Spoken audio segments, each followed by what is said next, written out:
Get Miss Turnell to lead us in our Pledge of Allegiance. Pledge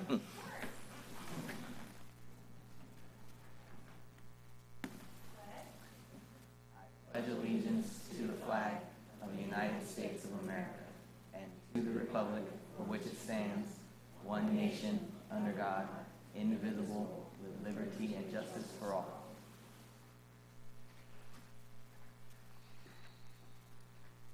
Nice to see you back, Mr. Turnell. Missed us already, I know.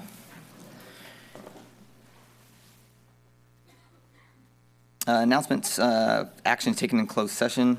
Number 1 and number 2 information was received and direction was given. Number 3, Government Code Section 54962, expulsion matter 32632. The board upheld the panel's recommendation with a modification. And number 4, Government Code Section 54957, Public Employee Evaluation Superintendent, information was received and direction given. Okay, so we're on to communications and celebrations. And we have none. What happened? We have none this time, so I will celebrate all of you being here tonight for us. So student board member report.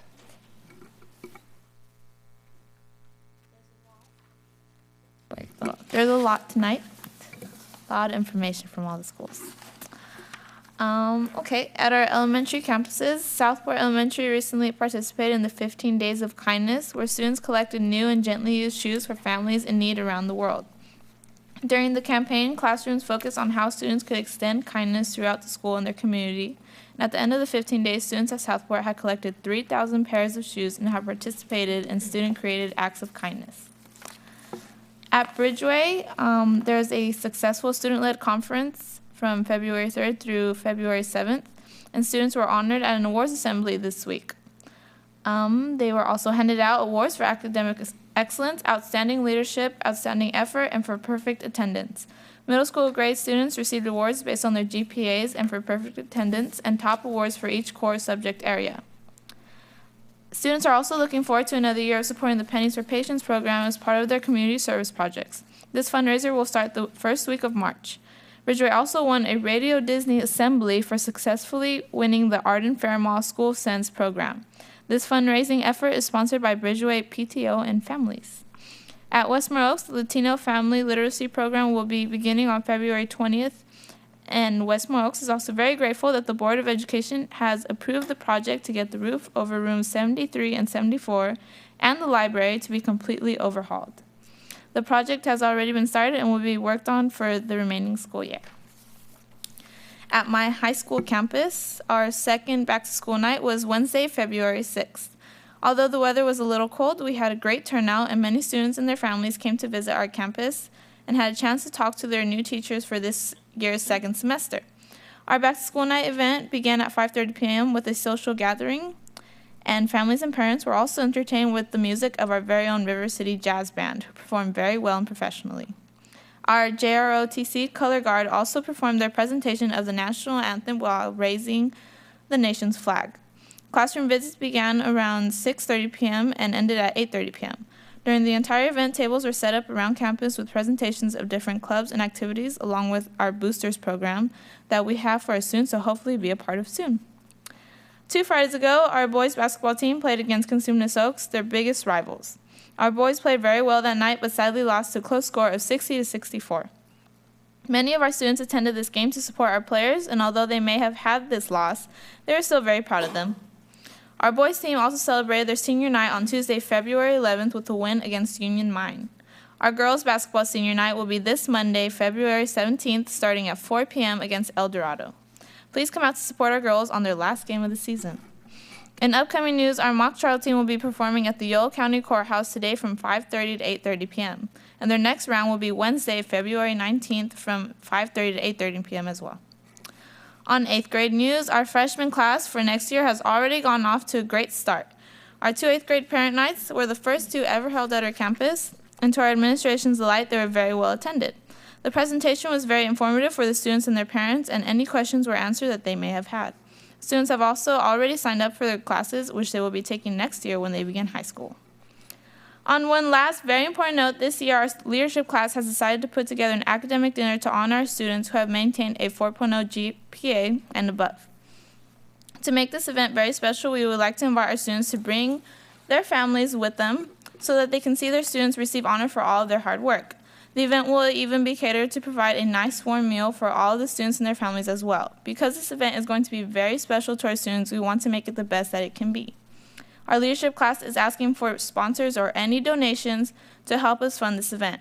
Any form of donation would be greatly appreciated. If you would wish to help fund this grand event, you can email me at elenag4@gmail.com. And that is all. Thank you. Thank you so much. On to California School Employees Association CSCA report.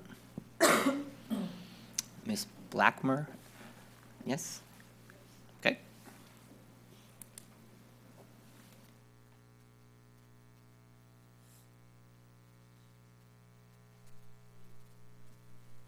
Teresa, just, yeah.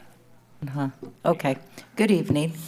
It gives me great pleasure to come before the board to represent CSCA. As you all know, that I am back with them. We're looking forward to negotiations. We're looking also forward to working on different cases that we are currently trying to work and, straighten out. So that's primarily what's going on. And just wanted to wish everybody on the board and cabinet and the audience happy Valentine's Day. Thank you. And you do have some little things that I passed out earlier today. It's in, behalf of the veterans out there that we are losing an average of 22 veterans every day to suicide or in combat or what have not. If you look at the numbers, those are huge numbers. And on the back of the little cards that I passed out, if you see anybody in distress or anything like that, please reach out to them and give them that little card. It does have valuable information for them. So thank you so much and have a great night. Thank you, Mrs. Blackmer.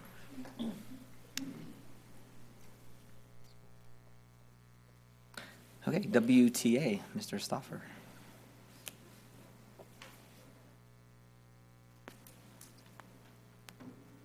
Good evening. Good evening. First, I'd like to do a couple of congratulations. Congratulations to the Viegases for Oscar's appointment to the Board of Supervisors by the governor. That's quite an honor, and I'm sure he's very excited and will do very well. I also like to congratulate Sarah Kirby-Gonzalez for her recent article in the California Educator, and also wish her the best on the upcoming birth of her next daughter. This was the week, kind of a sad week or intense week for teachers. This is the week that the non-reelect notices went out.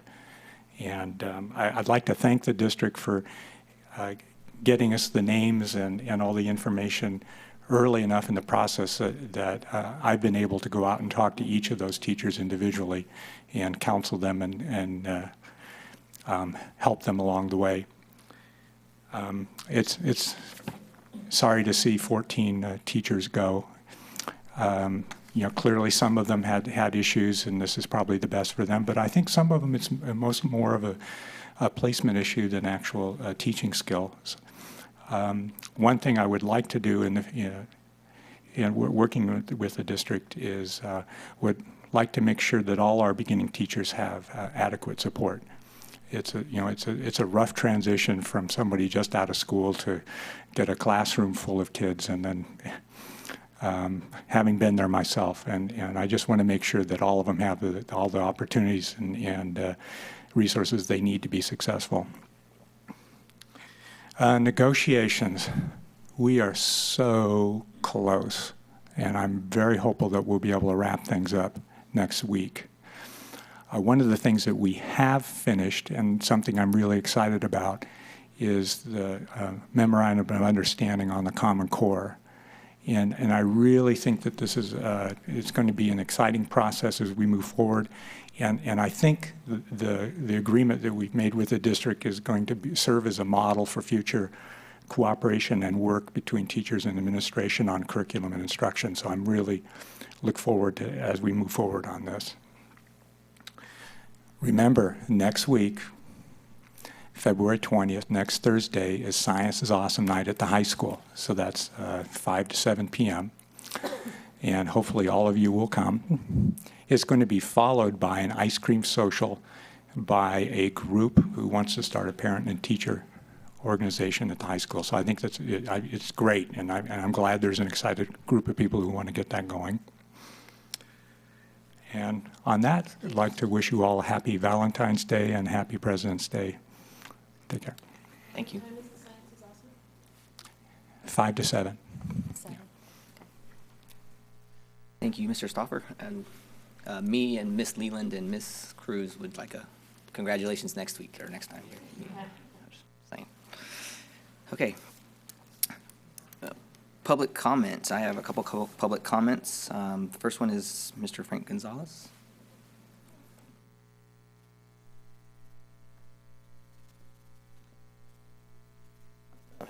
He's too tall.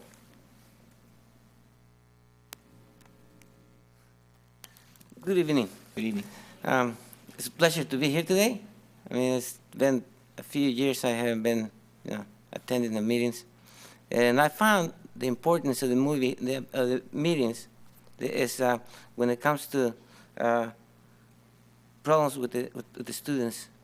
At times, we have an incident, and I'm pretty sure there's a few other incidents that happen in our schools where the bullying gets tougher, and educators are not listening to those kids. We got a national crisis in bullying. You see those kids going off the buildings, doing crazy things because they have nobody to listen that listens to them. There's something, and something happens, and that's when the crisis begins. Incriminating the children and send them to probation over being victimized by fellow students, but not only by fellow students, by teachers, because they don't investigate truly before they can make a decision. So now you got this kid with 3 or 4 charges or blames. And this kid doesn't know what to do. Where's he going to go? To the street to be a criminal? What's he going to do? He's going to go over and visit the bridge? And I'm sure there's a lot of parents that don't have the ability to come to the meetings or have a voice for their children. Because if they don't come to the meetings and don't go to work, they don't want to be able to feed those children. So I'm very lucky that I can take off anytime I want from my job. We all work hard days, long days. So and it's hard to keep an eye on that. But I'm sure if you can keep an eye on that, and the educators make sure that they look truly, they go through every little detail before something tragic will happen in our schools. It'd be a sad thing to have in our little city.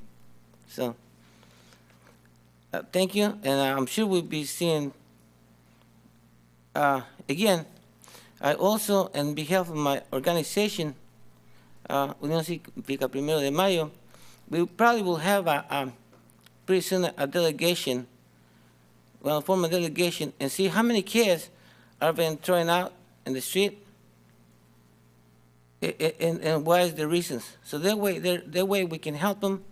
We can review the documentation. We can talk to them, talk to their parents, and they may be victims that nobody see or nobody investigate. So that'll be in the future. Thank you for having me here, and good job. Thank you. Thank you, Mr. Gonzalez.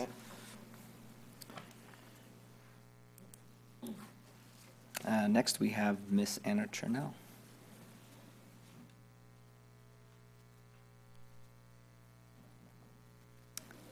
Welcome back.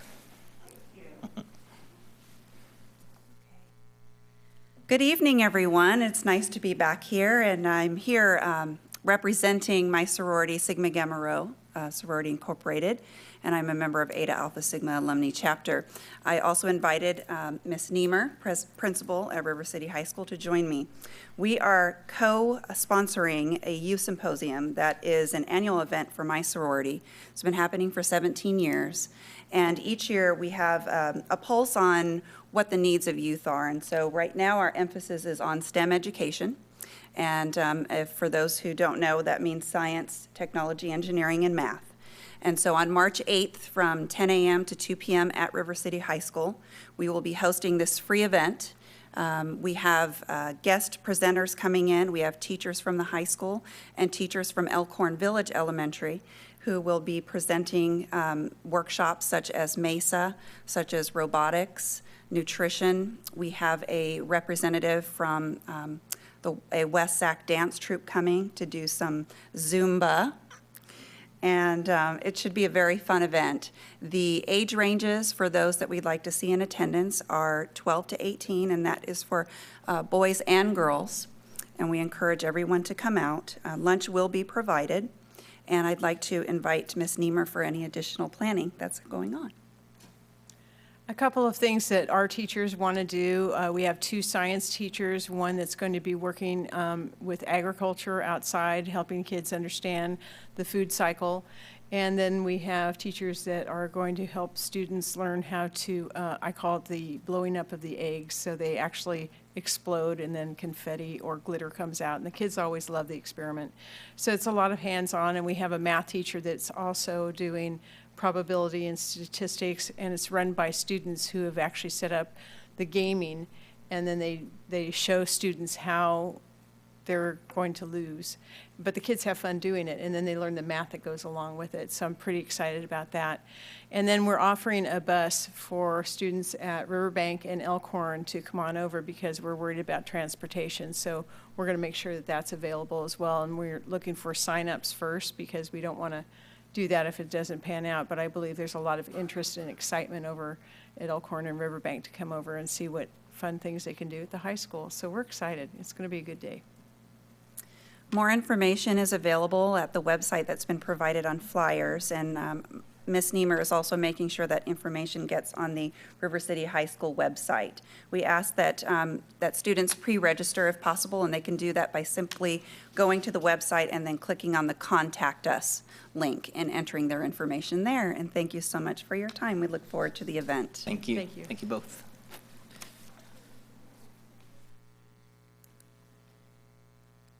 Okay, that was public comment. Next, we have board superintendent comments and committee updates. And I was informed I forget the superintendent at times, so I'm going to lead off with him, if that's okay with the board. Thank you, President Menke. I do want to sneak a few celebrations in since we passed over that on the agenda. We have several things to celebrate, but first I want to give a shout out to Mr. Roberto, who's in the audience. Roberto's proudly wearing a green Sac State sweatshirt. You'll see him in the audience. He's here on a class assignment. He is a graduate of River City High School, 2009, attended Bright and Golden State, I believe, also, and he's studying organizational entities. And I guess, excuse me, I'm sorry, you told me, Roberto, what you're studying, but he's here tonight to observe our board meeting. We wanted to welcome him back. We're very proud of his accomplishments and glad he's here. I want to also mention to the board that we have a convergence scheduled a week from tomorrow, February 21st, at the Sheraton Grand Hotel. This is a big one. Convergence is in partnership with NextEd, as you know. We typically have a table for this event. This corresponds to the Project Lead the Way conference, the state conference, so it's always well attended. We'll have 500 attendees for that particular conference and a couple of keynote speakers, including Willard Daggett and Warren Boley, who is president of Aerojet Rocketdyne here in Sacramento. Chevron has been a long-time sponsor of Project Lead the Way. They're in the audience tonight to talk a little bit about our CAP also.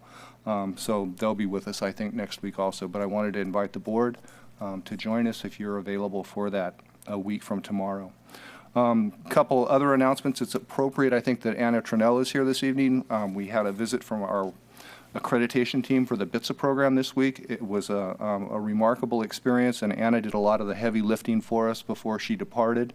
Lynette Campbell, our new director, handled the whole process exquisitely, I would say. Martina Guerrero, who is a TOSAN special assignment, worked very diligently on the preparation for the accreditation visit. We received a recommendation for accreditation. This will go to the California Commission on Teacher Credentialing, and they make the final determination, but the report couldn't be more glowing. There are a couple things we need to address, but they were very complimentary and appreciative of the work that so many in Ed Services did in preparation, so we're very pleased with that. Wanted to let the board know that. Other good news, YOLO Farm to Fork has come through for us in a big way this year. We received grant awards for both the Futures Garden Grant for Southport School and Taste of Our Garden Grant for YOLO High School. So we have 2 grant recipients this year. We're very pleased with that. And that's what I had to report. Thank you. Thank you. And we move on to the board's comments or committee updates. Ms. Villegas?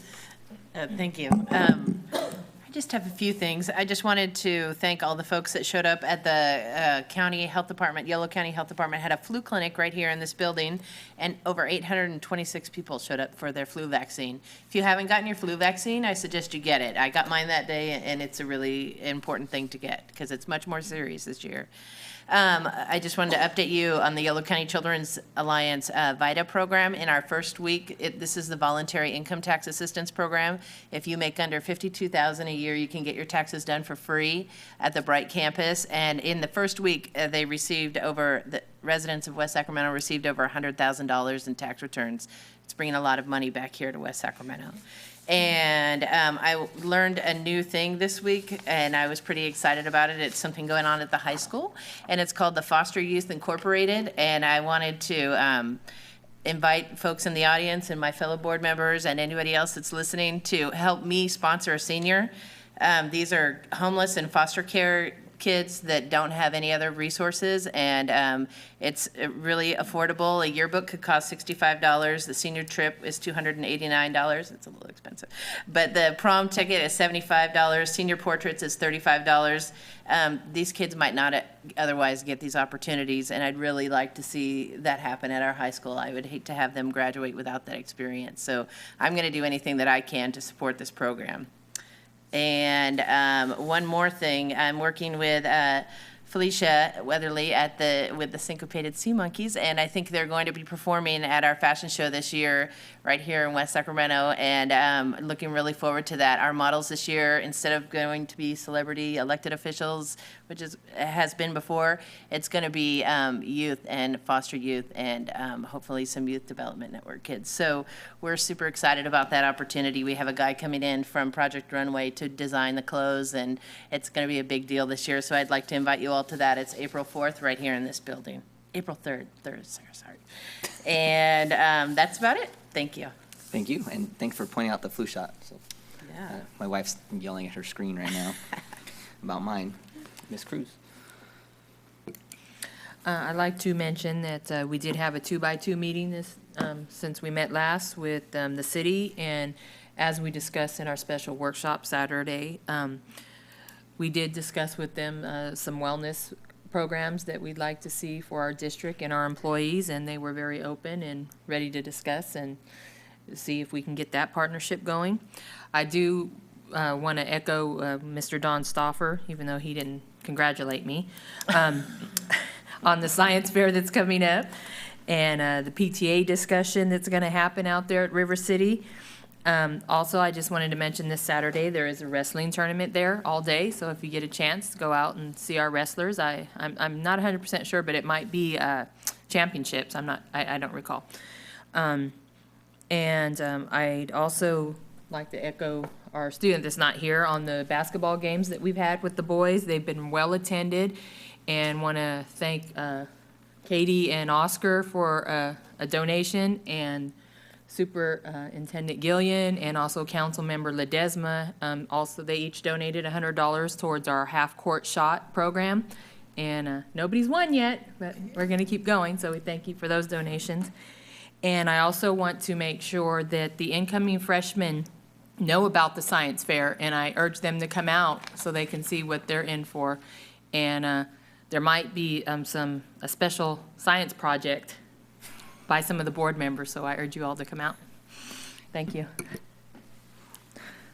Yes, science projects. Okay, Ms. Leland. I just wanted to, I guess this is a part of celebrations, the article that came out from the U.S.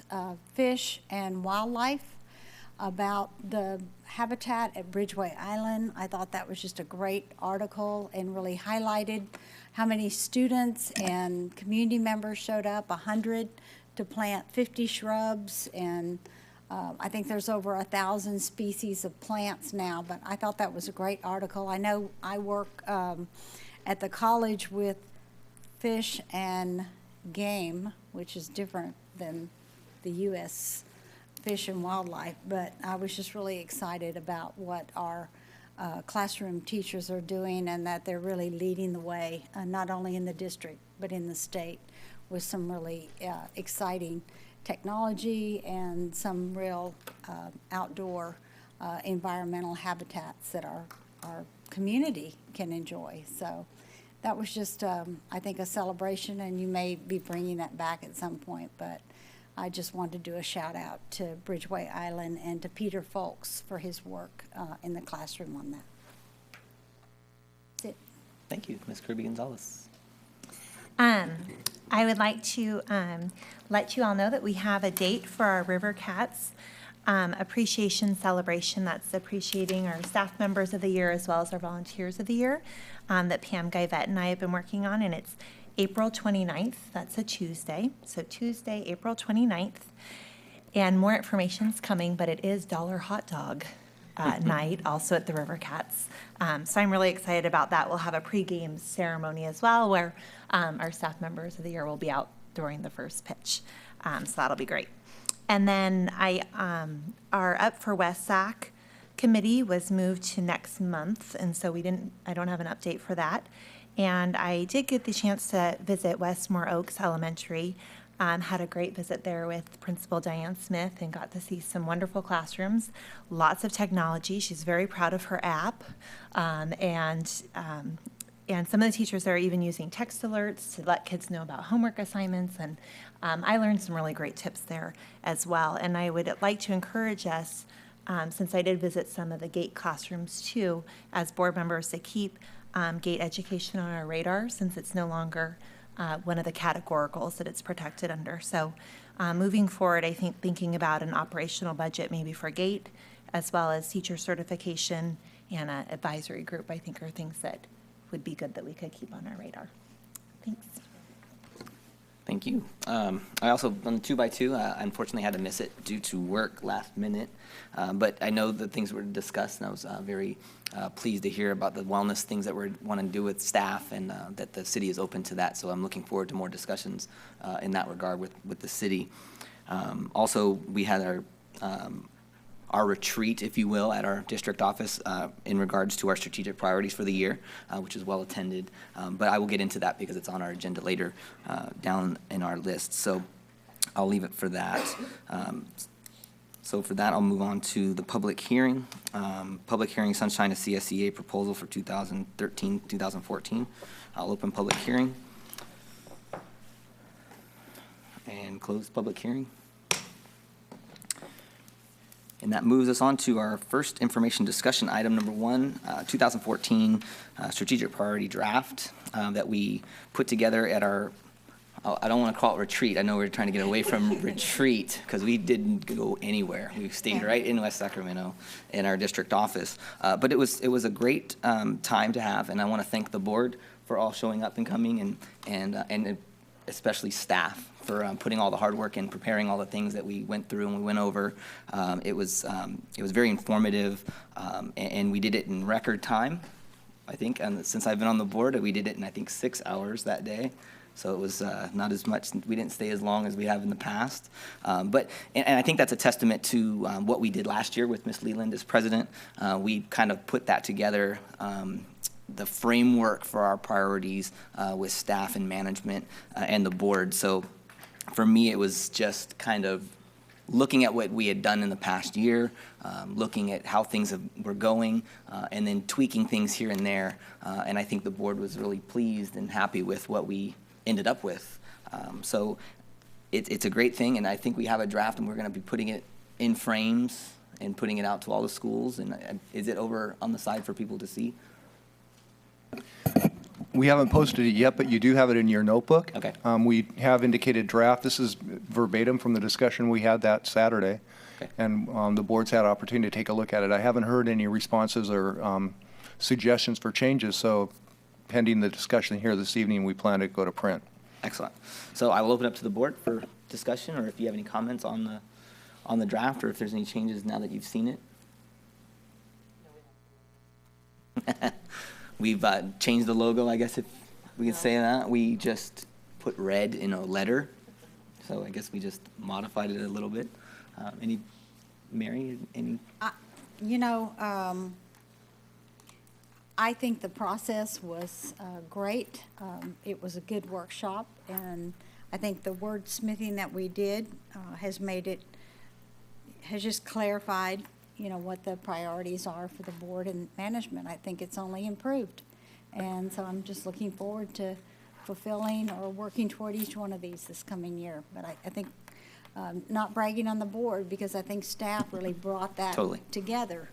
And just having, you know, a clear both board policy agenda and a management agenda really keeps us focused, because we know there's so much to do, and we can only do so much and do it well. So I think you did a great job leading the workshop, and I'm really pleased with the document. Thank you.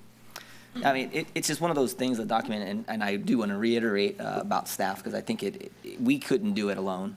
We would put a bunch of priorities together, but if there's no connectivity between what we are doing at the board level and what staff is doing on a day-to-day basis, then it just kind of unravels. So it's really important to have that, to bridge that gap between what we do up here and what they do on a daily basis, and to really now put that focus in a real sharp vision and now driving forward. And with that, for the board and for the community, we've kind of changed up the agenda now, so it'll actually highlight what item in our priorities that it falls under. So there's really some direct link now between what we're discussing as a discussion item or an action item and our priorities list.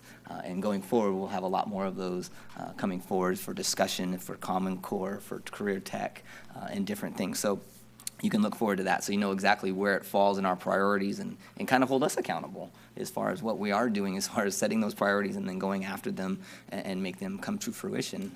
So I really look forward, and I was really pleased with that day, and it was I think we all walked away very pleased with what we put together, and I think it was just mainly tweaking what we already had. So just for a lot of the stability is just not totally throwing out the old and then bringing in a whole different set of priorities.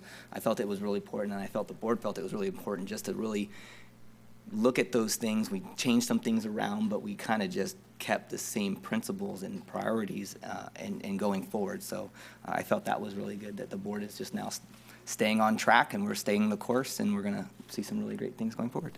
I just wanted to add, I thought you did a great job, Adam, and I think Scott did a great job of taking notes while we were yelling things out. And I just want to appreciate that. But I do like the more focused, and I think we learned from last year, and I think you built on a great product that Mary did last year. So I just want to say thanks for doing that. It's really important that we have a strategic plan. Good. So we'll go forward if there's no other discussion about. Excellent. So with that said, we'll move on to our second discussion item, Capital Investment Program, CIP Update Draft Number 3. And I believe Mr. Gillen? Real quickly, as Mr. Bob Simons and Mel are coming up, Bob is he's with MVEI Architects, and they are the facilitators of our think tank work and the CIP program. This group has assembled for the last several months, and we're very pleased with the progress we've made and excited now to hear from various partners that have engaged in us with us in this work. Bob? Great. If we can put it up on the screen. governing board and superintendent. We're really, really happy to be here to be part of this process and in this real capital investment program.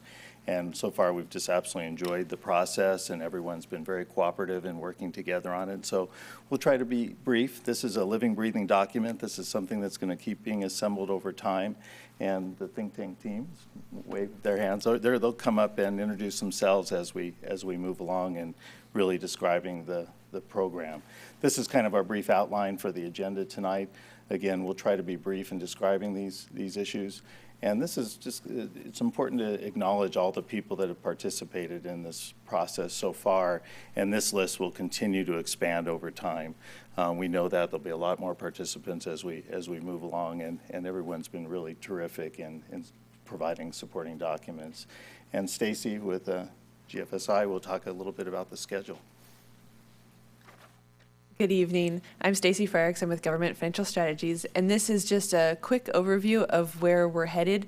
The capital investment program was part of thinking about a potential bond this year, and so the schedule is focused on that path and the decision points in that path. So the next time you'll see members of the team is on March 27th, where the public opinion survey results will be presented, and another version of the capital investment plan will be brought back to you. Then on April 24th board meeting, I will be back with Lori Ranieri to talk about a bond plan that's responsive to what the public survey opinion poll tells us. And then you could see that June 12th is the potential date for putting a resolution on the ballot. And we've talked about expanding the schedule to show how this document will be a living, breathing document over time. And so next schedule, you'll probably see more of that. Thanks. And this is just a brief table of contents of our book, and you probably have seen the electronic version of that, but it's a small, intimate 220 pages so far, and it's going to continue to grow, but we're again very excited about how it's been moving along, and it's very, very comprehensive. We've identified all the schools that are associated with it. We have the whole think tank group that have their contributions to the development of the book, and ultimately what comes out of this are recommendations, as we move forward through the development of it. But what's really the most important is student growth, and so Ken's going to talk about demographics, where we're at for the preliminary draft for the demographics piece.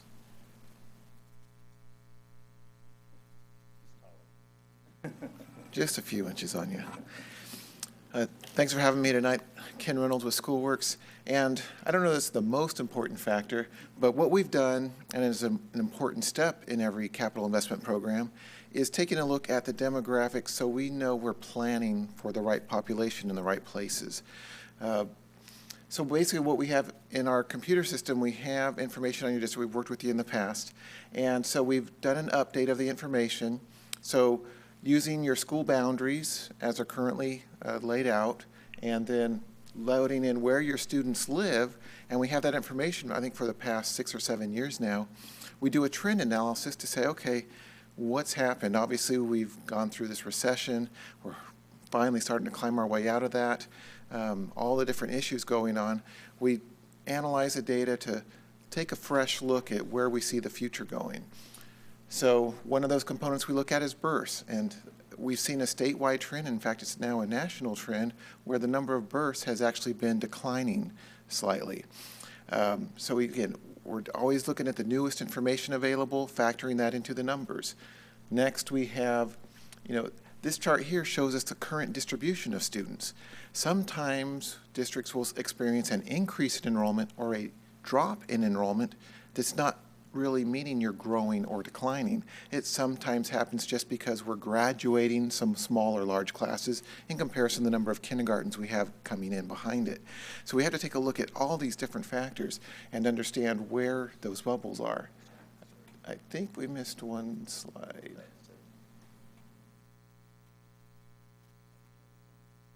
Okay, I'm sorry, my other summary slide that basically showed where the enrollments are heading to the future. Let's see my report here. So it's in your report here. It's the one with the colored bar charts here. It shows 10 years of the past and then 10 years into the future. So we can see we've had some relatively stable, some slight growth over the past 10 years, but into the future, we're anticipating that growth to expand even further, especially as we recover from this recession we were in. And so there is anticipated growth out there. That's been factored into the needs in the capital investment program. And so we'll continue to monitor that. Again, we're still in a state of flux. There's never a guarantee, but based on information from the city in terms of development, based on the trend analysis, based on census data and birth data available, we factor that all into our projections that we've done for the district.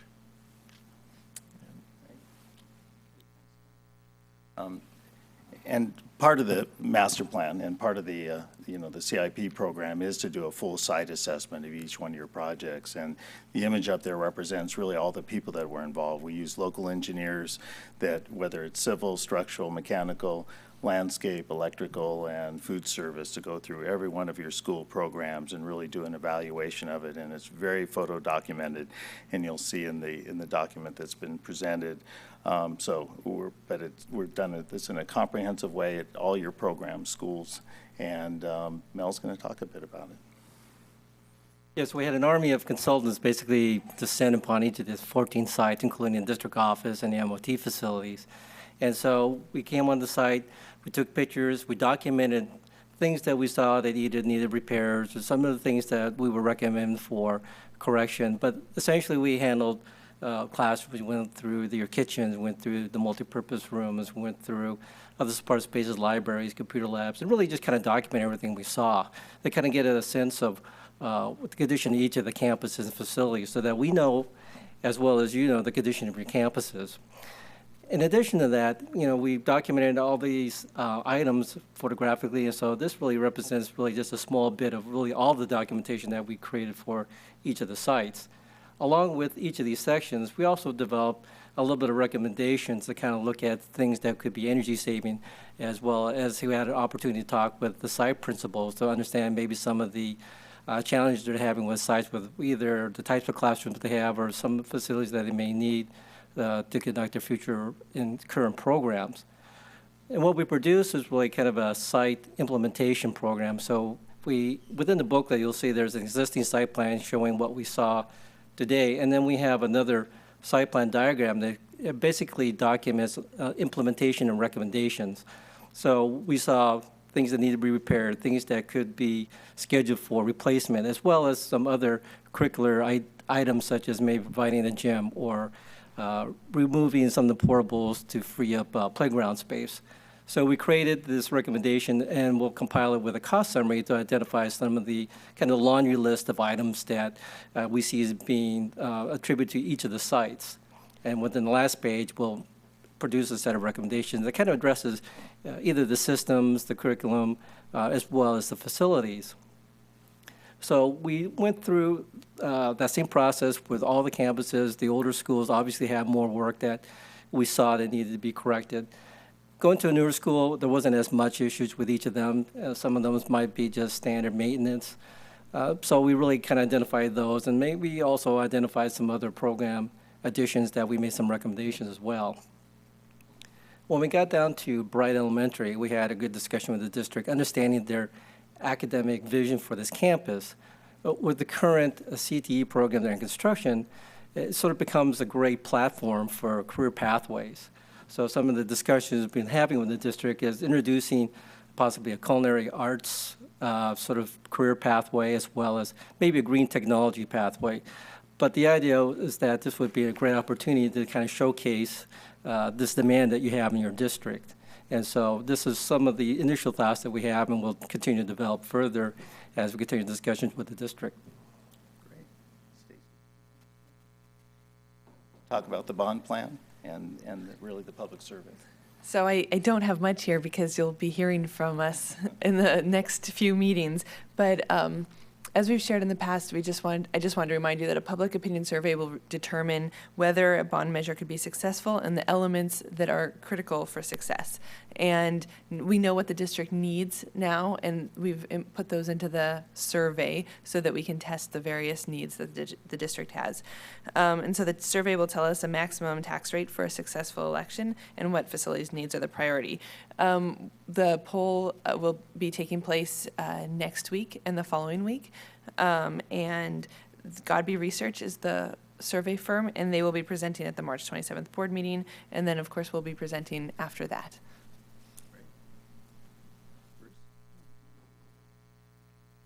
About school funding and hopefully a state bond this year. Ladies and gentlemen, thank you for the opportunity to be here. I'm Bruce Hancock, Hancock Park in DeLong, Sacramento. Our job with the school district has been and will be in the capital improvement plan, the investigation of alternative or state-level funding sources that might be available to leverage your local resources, hopefully a local bond. You've been very successful at that here in this district in the past, having raised more than $73 million for your projects since the inception of the school, the current state school program. Unfortunately, that program is now exhausted. There's no money left except in isolated pots, and there's a line forming. However, applications are being accepted at the state, which is something that we will be participating in creating.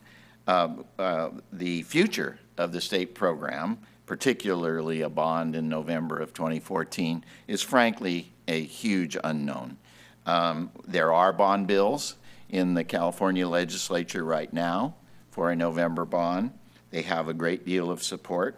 On the other hand, the governor has indicated that while he's very willing to continue the discussion, he has certain criteria that he wants to remain on the table, notably dealing with the wall of debt, as he describes it, and also issues of expanded local control, feeling that the current program is overly bureaucratic. Bond proposals that might be successful are obviously going to have to in some way address those concerns of the administration. For our capital facilities program, our next steps will be to establish eligibility for funding. We'll do that assuming that the program will look something like the program we have today, since that's the only model we have to follow at the moment. We'll update new construction and modernization eligibility with current enrollments and current development information that you've already heard a little about that being developed. And that will allow us to develop estimates of potential funding levels from the state, all dependent, of course, on whether the state has funding. And then we will file those applications, demonstrate that eligibility with the Office of Public School Construction, even though the state program is essentially at a standstill now. We'll do that in order to get an official acknowledgement that we have that eligibility, to demonstrate to the Washington Unified School District community that the district is dedicated to finding, maximizing the funding and leveraging local funding in every way possible, and to establish a place in line. One potential example of why it's wise to pursue the funding even when it isn't there. We hope this year that we will finally receive for the district some emergency repair funding. We don't know this yet, of course, fingers crossed. But many years ago, the district filed applications for emergency repair projects in the district, more than 30 projects ranging in various sizes. Now, this year, the governor is proposing in his next fiscal year budget some funding for that program for the first time in, well, at least 4 years. And we hope that that will happen. If it does, the district will see about $4 million there, some of which will be reimbursement for projects that you've already done, which will free up funding for projects being identified in your assessments now. So we'll continue to find and develop and access available funding levels at the state. and identify those as a part of your improvement plan. And really, part of the improvement plan is to identify where future development's going on. You know, we know that there is some development that's developed as part of the Liberty Development area and zone, and so we'll certainly document that information, and it will become part of the overall capital investment program as we move forward in the planning of it. Also, there's a lot of ways to save money, and one is through, you know, an energy program, right? You know, energy savings is certainly a significant part of it, and Synergistics, along with Bob Wells, is here to talk a little bit about. Good evening. I'll be brief because it was just a couple of months ago that I did a full-on presentation before this board and explained our program. What I will say tonight is we are getting started with the work, and what I think is important in our part of this plan is this is different than the kind of a facilities master plan that many districts might consider. It actually includes some statements of your beliefs and philosophy, including in this area a commitment to being careful with your use of natural resources. And I think that's an important statement that this board has made for this district. And so we're happy to be a part of that and making sure that as you use your current facilities and look to changes in your facilities over the future, we do it with that in mind, and we'll be your partner helping to reduce your use of electricity, natural gas, and water in particular. Thank you. And Liza with Chevron. Good evening. Thanks so much for having us tonight. I'm Liza Wood from Chevron Energy Solutions. I'm very proud to be part of the CIP think tank, and I thank you for your time. Our partnership is created out of an opportunity to help Washington USD create and showcase a fiscally responsible energy and sustainability program to drive positive awareness in the community. So we've called it the Renew Washington USD program. And so what does Renew stand for? N is for Network of Support, E is for Environment for Learning, and W is for Workforce and College Readiness, all of the things that have been demonstrated, and there's a commitment behind those. So N, specifically Network of Support, means increasing community awareness and support of the district. Specifically, an opportunity where this came to light was on November 13th of last year, the Chevron team brought Project HEAT to Riverbank Elementary. And Project HEAT was a hands-on environmental assessment team and school project where students actually assessed the site itself and proposed opportunities for energy efficiency and renewable energy. And I think some of you have seen the TV broadcasts that were put out because of that. But importantly, what it created was an opportunity for, according to those networks, possibly over 700,000 views by the West Sacramento and regional community, really showcasing how Washington Unified is committed to environmental excellence and fiscally responsible decisions. E, Environment for Learning. It's about improving the physical learning environment, and which most importantly is going to drive teaching and learning experiences. We've been looking at the facilities, and there's been an ongoing discussion on how certain measures coupled with financial modeling will provide a fiscally responsible project that can be put in place. We're in the midst of iterating on that right now, but as you know, just a few weeks ago, you did support a resolution for the 0% California Energy Commission loan, and so that is just one way among a variety of ways to make this type of project even more fiscally possible and productive. And W, Workforce and College Readiness. It's really building upon the foundation you've already created for academies and expanding hands-on learning also to the lower grades, and as well as facilitating and creating additional pathways into the green technology track. That's just one update, and we'll be coming back in the next few months to deliver the full program scope to you and what that looks like, with the goal of implementation this summer, and so we can create that opportunity to garner community support and support your ongoing CIP plans. Thanks. Well, that's our brief presentation. We're clearly here to answer any questions. We got the think tank group as all represented. So, well, thank you. I'll open up to the board. Ms. Leland? Well, I'm just in awe. I have seen master plans before on the college level, and I know we've had one here, but this is so thorough, so comprehensive, such an incredible team. I know it's Thank you, Credit to your Scott. staff.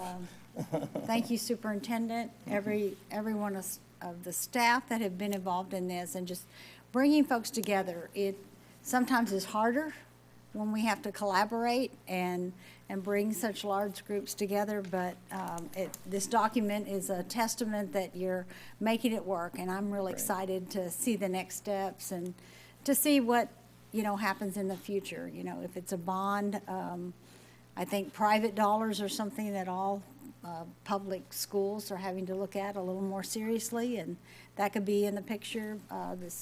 The latest loan that we got. I mean, there's a lot of different funding mechanisms, so it's just exciting that staff is looking at all of them, and that as a team, you've really put together a comprehensive plan. Thank you. It's fabulous. Alicia? I want to thank you also for all the time you've put into it. It's a great presentation, and it gives us a full picture of what's going on, not just pieces, and each and every one of you coming together and putting this together. I'm really excited to continue and see the outcomes that come every few months, so thank you. Great. Ms. Kirby-Gonzalez? I will also reiterate the thank you. And I have a quick question about the survey, since people are going to be polled next week and the following week. And so my question would be is, I assume that's their phone targeted, and I just wondered who the target audience is, if that goes out to our highest voters, if that's going to go out throughout the district, if it goes to the city. So I'm just wondering about the survey, since I'm sure we'll have some questions about it, and excited to see what the public has to say about it. So I'm not the surveyor, so I have to preface my comments with that. Brian will be here next month and be able to go through how they selected all of the people that they surveyed, but it is based on the likelihood of being a voter. So they will only survey voters. They have an algorithm that figures out who's a likely voter based on when you register and how often you voted, and they use that to determine who they call. And they actually have categories of who they call, and if one person doesn't answer, they'll go to the same category, so they get the same kind of spread of people throughout the whole survey. I'm sure he could say it a lot better, but that's what he's described on the phone calls we've had with him. I'll say it's just awesome. And thank you to all of you involved. I know from staff all the way through everybody that helped out put that packet together. I think I spent the whole night just going through it page by page, and it was really interesting to see some of the comments and some of the recommendations for our schools. And it was just so comprehensive that it was something just to look at. It's not picking out all the faults. It's just picking out, okay, here's some things that we can improve on. Exactly. And now we have this big master plan, which is still going to be built upon in putting and finding the resources and the money, if it's a bond or private resources, or if it's just us picking away and chipping away at it for over the next 10 years. I think that's largely important. It's hard to get some of these bigger things accomplished without a plan. Right. We talk about doing all these great things in education, but for me, it just starts with a plan. How are we going to do it? What are the problems? Identifying some of the things that we can work on, and then just attacking those and doing those. And that's kind of what that packet was for me. It was like, here's the things that we can work on, and here's the things we can do. So if the public has any opportunity to see that, they should take the opportunity to go through it. It's really, really great to see some of the things that we are going to end up fixing and doing some of the things in our schools. We have some newer schools on the south side of town and some older schools that we're addressing on the north side of town, but they're all identified. And it was really nice to see that. And then you did the thing with the Bright School, which I think was a great thing. I think with Mr. Spalding, with all the culinary and the CTE that we talk about, it's now built into a plan of how we're going to achieve that. We're going to renovate some schools and do some different things. We're going to move portables out. We're going to bring in new schools. So it's just really great. And how you guys all came together to make all that happen was phenomenal. And it was phenomenal. So I look forward to, and I think the board looks forward to working with staff to actually see that plan be implemented over the next 5-10 years from now. So thank you so much for your presentation. Thanks for all the hard work that went into. I know it must have been hours and hours and hours of work. So thank you, and thanks staff as well. Great. Thank you very much. Oh, good. Now Katie wants to talk. Oh, sorry. Apologize. My favorite thing about this report is no more portables, because I think Scott and I have had a few discussions about the portables in this district. They suck. And I just think they need to be gone, and I think they need to be upgraded, so I'm really excited about that. And I'm looking forward to hearing the results of the survey, because I want to hear public opinion on this, so that would be great. Thank you. Thank you again. Thank you. Appreciate it very much. Thank you. That was really great.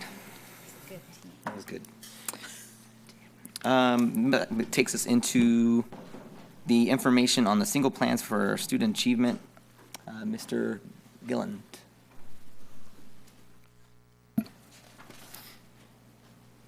Yeah, Mr. Spalding and Julie Hoskins will be presenting briefly this evening regarding our single plans for student achievement. Julie and Bill, Julie particularly does a wonderful job with this each and every year, and I think these plans really reflect the direction of our school, so we're very, very pleased with the work that goes into it. Thank you.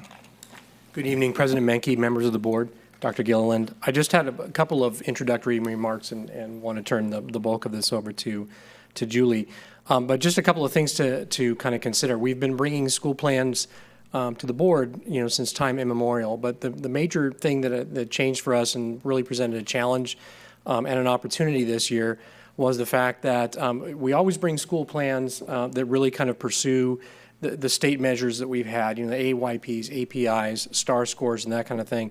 And it really challenged us to think a little bit differently, because when you look at these plans, there's not going to be another CST, or not in the, there's not in the immediate future at least, to measure our progress. So it's really kind of forced us all to kind of reconsider, what is progress, what does that look like, and what are the other kinds of measures that we can use in-house to see that our students are progressing.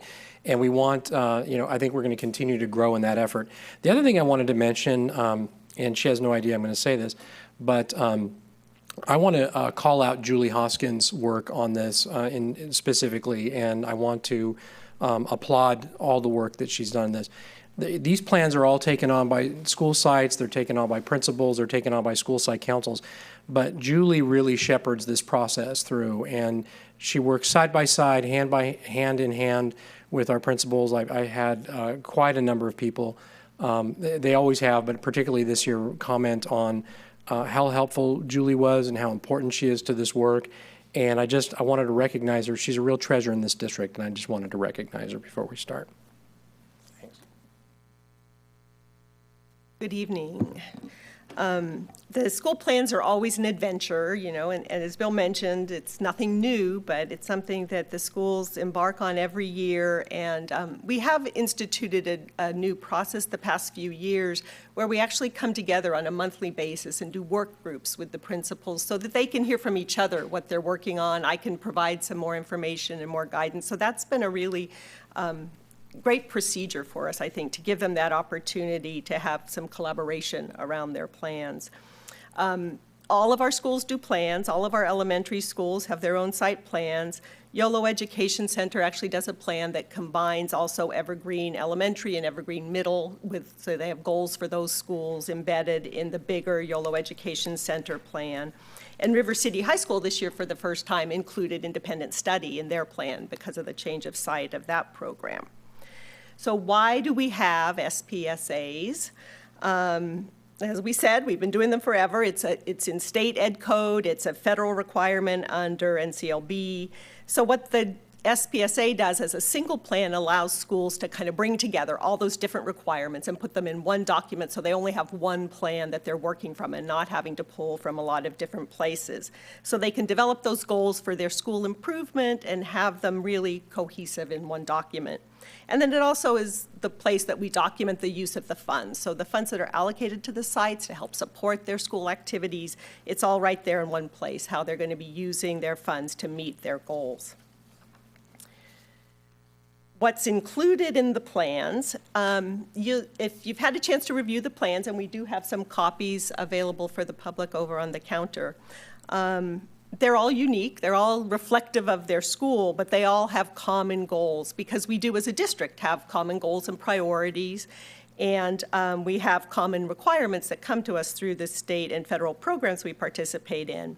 So they all have goals around academic achievement, and of course now that means how are we implementing Common Core. And it looks at also how are we providing those interventions for the students that need support to get to those academic targets that we have. So how are we supporting English learners? What interventions are we offering for students who need help with reading, who need help with math? Those are all the kinds of activities that will come under the academic achievement goals they have. Everybody has something around college and career readiness because that is such an important focus of Common Core and of our work. So they'll have actions like their work with AVID or MESA, Project Lead the Way, those kinds of things fall under that category. Professional development is a key element. You know, how are they supporting teachers to do this work of improvement at the schools? So they all include both what they're doing at the site and then the kind of district level professional development their teachers are involved in, as well as the collaboration time that they're trying to build in, using some of their supplemental funds to give teachers additional time to work together at their grade levels to really make sure they're helping each other in this process of implementation of Common Core and student improvement. School climate, of course, is a big district priority and is reflected in the plans. They talk about PlayWorks. They talk about their best implementation and their best teams, the anti-bullying work they're doing at the schools. So you'll see that it reflected there.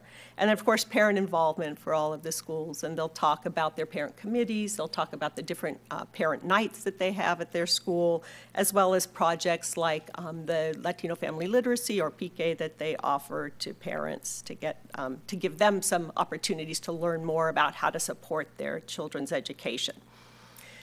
A huge part of the plans is the funding, and that includes also the staffing pieces, you know, what personnel is actually needed to make this plan work and how we're funding that. So that's a key part of the plan, and when we look at the funding piece, we want to make sure that that is accurately reflected also in what we have in the consolidated application and what is reflected in the district budget system. So that's what we have to make sure that all those things align. And then our schools that are Title I school-wide projects, which are all of our schools except River City and Independent Study, they have to have some certain requirements that show that they are involving parents. So they have their Title I parent involvement policies, their homeschool compact, some of those requirements of Title I. So you'll see those at the end of each plan for the Title I school-wide programs. Bill mentioned what was kind of different for us this year in developing the plans. The first questions that the principals had when we started working on them in August, when we got the test results and everything, is, yeah, but we're not going to have this information next year. When we found that out later in the year, it's like, how do we set targets? They were so used to using their targets with API and the CSTs. So it really forced everyone to kind of reflect on what data do we have on how our kids are doing, and how can we make sure that we're reviewing and looking at that and holding ourselves accountable for it. So a lot more reliance on the formative assessments that they're doing, the classroom data that they're able to collect to show that the kids are making progress, or how they're deciding which kids need interventions, which kids need additional supports. Funding changed totally for us this year. So previously, one of the biggest pots of money that the schools were working with was the state economic impact aid funding that we got, both to support English learners and to support students that were struggling, educationally disadvantaged youth. And now we have LCFF, and so we had to kind of work with that and revamp how we set the budget up. The positive thing is that the LCFF funding gives the schools a little bit more flexibility in how they use those funds, but still holds them accountable for those English learners, for the students in poverty, making sure they're providing the resources necessary for those kids. And of course, around the instructional piece, the transition to Common Core was huge for us. And so moving away from that idea of fidelity of implementation of a particular curriculum to fidelity to the standards and what kids need to be able to meet the standards. And so making that switch in their actions and their goals. So the SPSA is developed through doing a comprehensive needs assessment, looking not only at the academic data that they have on the students, but also at the attendance, the discipline data, the school climate information that they have, looking at how their parents are involved, how they want to make changes there.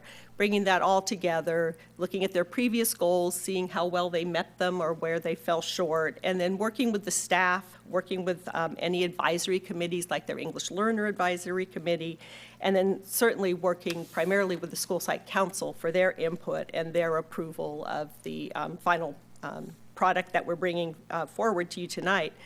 So every year, the school board is required to approve the school plans, and we have them on the consent agenda for you for approval tonight, but we thought it would be good to just give you that little bit of background and see if you had any questions before you get to that approval part of the agenda. So I'll open it up now if you have any questions about the plans.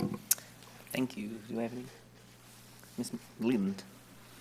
I just have kind of a general comment or question.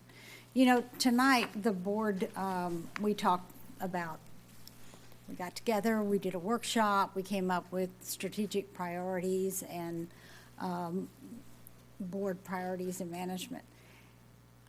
Are these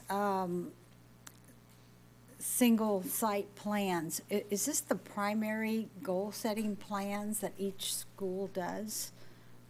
Yes, this is where the school would capture their goals. And so I'm just wondering for the future, because I'm comparing what we developed as kind of strategic things that we want to work on and what's included in this single site plan, and I'm wondering, how do we really align those maybe in a tighter way? Because I realized after hearing you talk about the single site plans that, you know, we didn't really mention even I don't know where it would be. I'm sure it's embedded somewhere in what our priorities were, but the parent involvement piece. And it's all very important to every one of us, but I'm just thinking maybe this is a opportunity even next year is how do we have a lot of language about educational technology. We know all of that will be embedded in the interventions and the supports under academic achievement, but I'm just wondering if there's a different way, since this is our only kind of goal setting and the plan that comes together from all the sites, that you know, which comes first, the school board strategic priorities or the single site plans, which are already pretty much being pulled together. But just for the future, I just want us to be mindful of that, and that whether it's a timing issue of when we set it, because I think it would be nice to really look at what's included in the plans, and then we're making sure that in our list, we've covered everything, and maybe there's something else that needs to be in the single site plans that we're wanting to see them more tangible. So I'm just bringing that up for a future. Well, and your thoughts are very much in line with LCAP, with the Local Control Accountability Plan. It's required in the law now as part of the district's development of LCAP that the SPSAs are considered as part of that. So I think that's the same direction you're headed, that we look at all of those things as how they impact each other. But just making sure we're mindful that they're aligned from our side, not your work is amazing, and just having this mechanism where you have to bring everyone together. I think it's great work, but for our work, I think it's nice to be reminded that we're working with the sites and together always in the same direction. So great job. Thank you for what you do. Nice introduction by Bill, too. Yes. Any? Ms. Gonzalez? Yes, thank you also. And good thoughts. I appreciated hearing that, because I think that's a good idea to be more mindful of where we're coming to and looking at this. And I hadn't thought to look at this with that lens, and that's important, I think. Two questions. One, I know that, let's say, the school accountability report card is online. Would this be online on schools' websites? Yes, once they're approved, typically they'll put them up and go on make there them too. Okay. available on the website. Okay, And then the other is, I'm happy that the achievement targets are different, and as a state that we've moved in a different direction as well. And I know that some of the schools, maybe all of them, mentioned using benchmarks a lot. And when I looked, the benchmarks, it said we're undergoing revision to reflect the Common Core state standards. So my question would be, are the benchmarks that are currently being used, are they like a growth model where it's the same benchmark that they're taking throughout the year? Are they different skills that they're taking, and they're being changed and developed as we go this year as a pilot, or what do those look like right now? I would say that they're being changed and developed as we move along. They gave the first benchmark, which was kind of the traditional one we had usually given, and then the second benchmark they didn't administer in the same way, and they've been working to revise them. Yeah, I think the answer to that question, there's some ongoing work that's being done with the benchmarks, and what we've really come to the realization is that our benchmarks are really in support of the CST system. And so we're backing off quite a bit and revisiting those. And some of the documents that you saw at our, we're not calling it a retreat, but at our, at our workshop, kind of shows you some of the kinds of, in-class formative assessments, the things that are available. But we plan to build that into PD, in the upcoming months, both, through Common Core in the summer, look at other kinds of benchmarks we can have in place. We're also seeing, I think you'll see in a lot of these plans, a reliance on classroom observation, other ways of kind of self-reporting. So, so there's less of that reliance on a CST-driven benchmark, traditional benchmark paper pencil kind of thing. And we're still growing in that. I don't think we have that down yet. This is a year of transition for us. So I would expect to see our SPSAs next year to even be stronger in that area in terms of being able to define, how that looks as a progress measure. Does that make sense? Okay. Anything else? I also want to thank you for all the hard work that you put in putting these the plans together, and I really appreciated Ms. Leland's comments about putting those in lines. I know the site plans are probably a little bit more robust and different things that different individualized schools will focus on in a given site, but I think it's worth saying that we should look at those commonalities and try to find out how they link together. I think we have some really great things on our priorities that would fit right in line with what a school would do. Be safe, having safe schools and clean schools and that. So we're talking about different programs we're doing for bullying or best programs that we've done in the past or still doing. So it'd be nice to see that connection between what we're doing, what staff is doing, and then what the school sites are doing. So I think that's very insightful and a great way to look at it.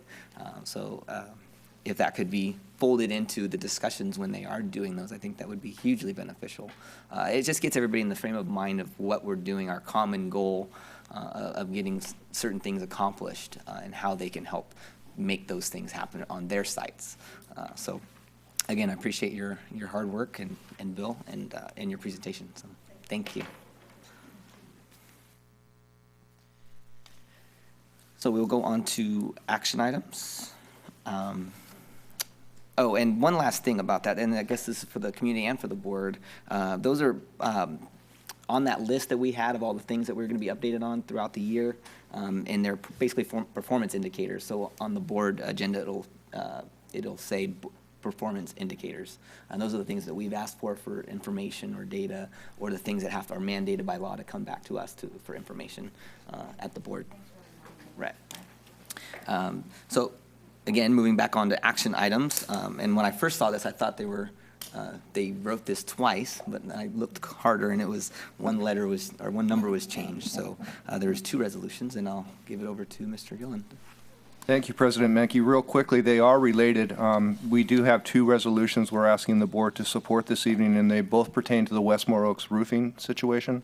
A couple years ago, I guess in the fall of 2012, we talked to the board about the need for repair at that location. The estimate came in higher than we expected or were really prepared to address at that time, so we tried another iteration of patching, if you will, and it didn't last as long as we had hoped.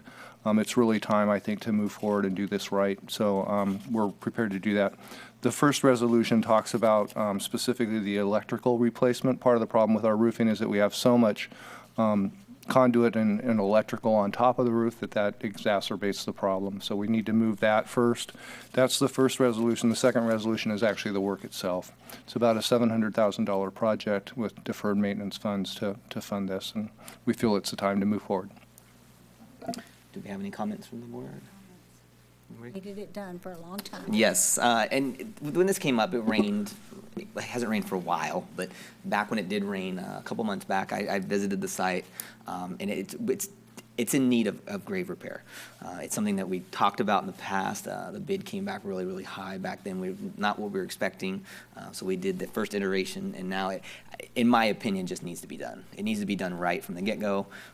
It's over our library. When I went to the library, it's where they store all their books. If that really busts through, I mean, we're talking thousands and thousands of dollars for books to be replaced.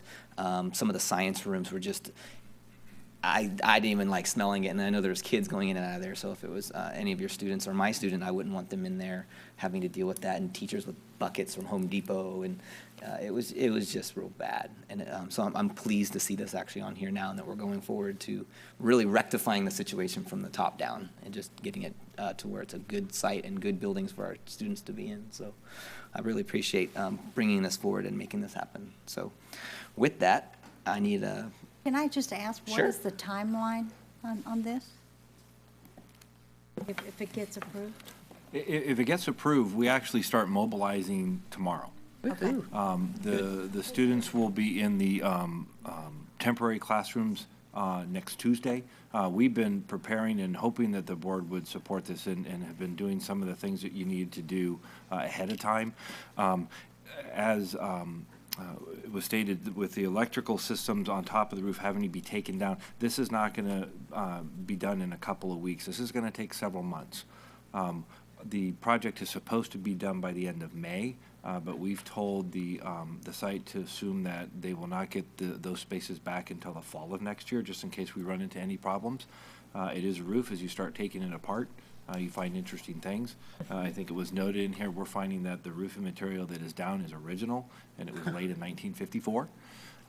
So we're expecting that there's going to be some other issues that we'll have to address as we start taking the roof apart. So timeline is to have everything wrapped up by the end of May, but it is going to be a sequential process where we have to move the electrical and rehook the electrical up before we can start working on the roof. Okay, thank you. So can I get a motion? I'd like to make a motion to fix that roof. Can I get a second? I'll second it. This is a roll call vote for resolutions. Ms. Leland. Aye. Ms. Kirby Gonzalez. Aye. Ms. Villegas. Aye. And Ms. Cruz. Aye. I too will vote aye. Can I get a motion on the second resolution? Fix that second roof. And a second? I'll second. And Ms. Leland? Aye. Ms. Cruz? Aye. Ms. Villegas? Aye. And Ms.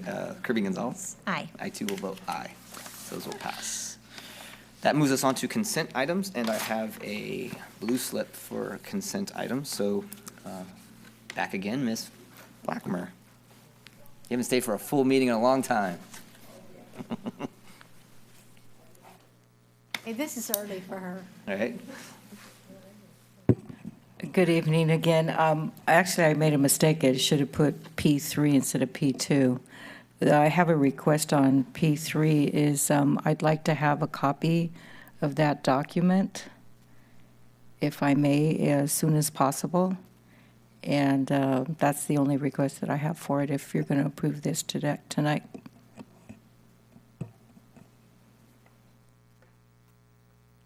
Okay. All right. Thank you. Thank you so much.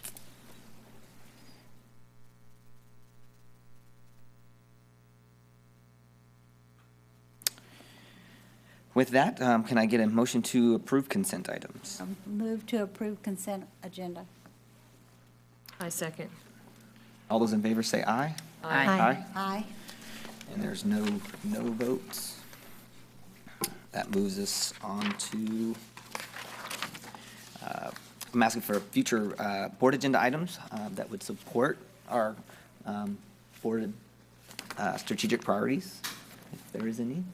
I actually would like to see, I met with Jessica Larson she works for Yolo County Office of Education, doing the homeless and foster youth programs. And she had some really good information, and I actually think it would be beneficial for all of us to hear that information. So I'd like to have her come do a presentation before us, if that's possible. Foster youth? Yeah, and I have one more. Our jazz ensemble won a bunch of awards recently, and I'd really like them to come and tell us what they got. Do you know what I'm talking about? That actually might be. No, it's Okay. Felicia, I think. Yeah, so maybe do that I have in the everybody's name here. celebrations on a future agenda? Yeah. Right. Okay. The Syncopated Sea Monkeys. So you wanted to see them, just honor them, or? I'd actually like them to, 3 members won awards last Saturday. Right. So I'd like to have them come before us and, so we can Celebrate acknowledge them publicly. Right, Yeah. so we put that on celebrations. Yes. Okay. Excellent. Along that same line, Tony, you weren't at our Saturday workshop, but I think some of us have not seen the new uniforms.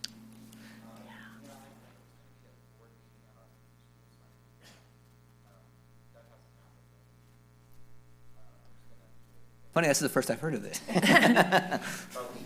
It's usually science. Right. Yeah, I'm just anxious to see them. We I wanna hear they're see a very kid in a nice. uniform. Yeah. Or you can put one on and show us. Or you can have them march through and play. We'll talk about that and see if we get arrange something for you to have them come through. Okay. Then can I get a motion for adjournment? Can I add something as well sure. quickly? And I mentioned this before, but I think just to keep it out there is the restoration expansion list. If we could just have a column added to that and we could get an update to see where we stand with some of those. For example, the bullying training that's coming up, if it simply just said Where we're at. this date, bus riding full capacity or something like that. Just a brief update on where we are with those. Superintendent Gillen, is it possible that, like she's saying, is kind of like we did on the FICMAT and kind of have an update of where they're at and in the timeline? Affirmative. Is that something, not for a board agenda item, but more for just information for the board? Is that okay? So just send that out to the board if possible? Excellent. Then we'll go to adjournment. I'd just like to make a comment. Sure. I just want to wish Board Member Kirby Gonzalez the best, and we'll be anxious to see her back. But just wishing you, the best from all of us. Agreed. And since I have all the women surrounding me for Valentine's Day, I'll be with my wife tomorrow night, but tonight I get all the other women. So have a great Valentine's Day, everybody, all the staff and people in the audience. Move to adjourn. All those in favor of adjournment, say aye. Aye. Thank you, guys.